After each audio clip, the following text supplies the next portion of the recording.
So eto na nga, magandang araw sa lahat. Nandito na naman tayo sa panibago nating video. At sa video nga ito ay papakita ko sa inyo mga guys yung ginawa naming maliit na ramp pump. Ito yung pinakamaliit at pinakamababang drop and jet. Ito rin yung pinakamahaba ang distribution pipe. Ito ay kulang-kulang 300 meters. So ayan, binisita ko nga pala itong ramp pump to kasi tumigil sa pagbomba. So unang-una ko ditong tiningnan, syempre yung tangke, yung source natin ng tubig. Meron siya nga palang nilagay naming screen para trap ng mga dahon para hindi malaglag dun sa loob.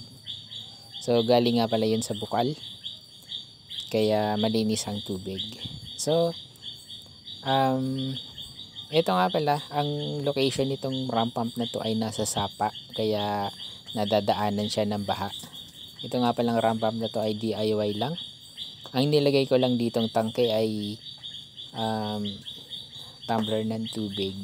Yan. So ang capacity niyan is 1 liter, made of stainless steel. Yan lang yung ginawa kong tangke dyan kasi hindi naman masyadong kalakasan yung pressure niyan kasi nga yung drop niya ay napakababa, kulang-kulang isang ruler.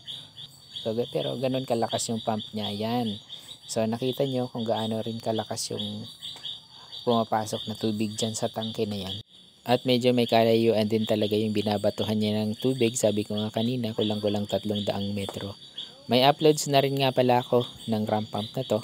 At kung sino yung gusto magpaturo, gustong magpagawa, pwede nyo akong i-message.